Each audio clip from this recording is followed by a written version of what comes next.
Red green online present. গত শুক্রবার জুমার নামাজ শেষে নিষিদ্ধ হিজবুত তাহরীরের সদস্যরা বাইতুল মোকাররম এলাকায় একটি মিছিল করে। পরে পুলিশের বাধার মুখে সেটি পণ্ড হয়ে যায় এবং তাদের কয়েকজনকে গ্রেপ্তার করা হয়। সরকার এই বিষয়ে জিরো টলারেন্স নীতি গ্রহণ করেছে। কোনোভাবেই কোনো নিষিদ্ধ ঘোষিত সংগঠনকে কোনো রাজনৈতিক কার্যক্রম পরিচালনা করতে দেওয়া হবে না।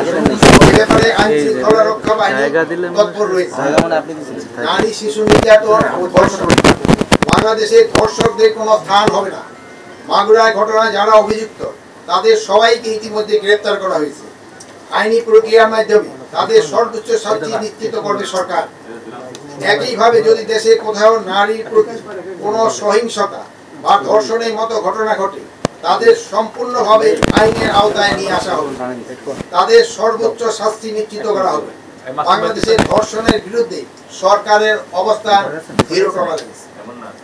ধর্ষণ সহ নারী ও শিশু নির্যাতনের বিরুদ্ধে আমাদের অবস্থান অত্যন্ত স্পষ্ট।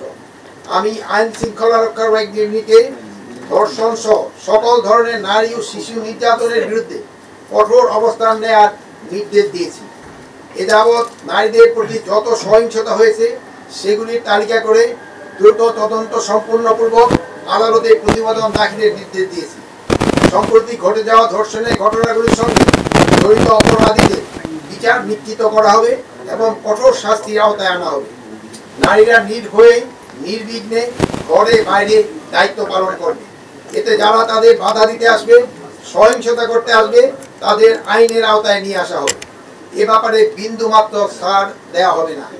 ধর্ষণ সহ নারী ও শিশু নির্যাতনের বিরুদ্ধে আইনগত পদক্ষেপ গ্রহণের পাশাপাশি সামাজিক আন্দোলন ও সচেতনতা গড়ে তুলতে হবে।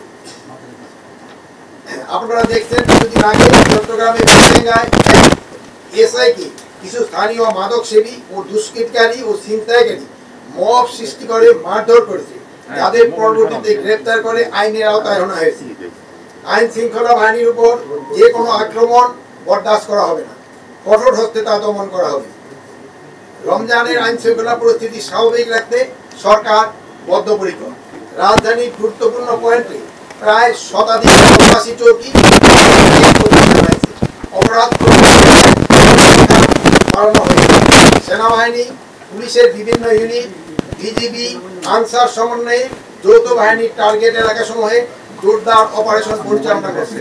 এসব চেকপোস্ট টহল দলের রাত্রিকালীন কার্যক্রম মনিটরিং করার জন্য স্বরাষ্ট্র মন্ত্রণালয়ের বিভিন্ন পর্যায়ে কর্মকর্তাদের নিয়মিত দায়িত্ব প্রদান করা হয়েছে।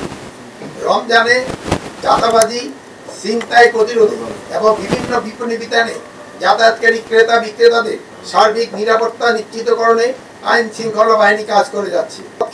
মহাসড়ক সমূহে চাঁদাবাজি ও ছিনতাই রোধে প্রয়োজনীয় ব্যবস্থা গ্রহণ করে আইন শৃঙ্খলা বাহিনীকে প্রয়োজনীয় নির্দেশ দেওয়া হয়েছে।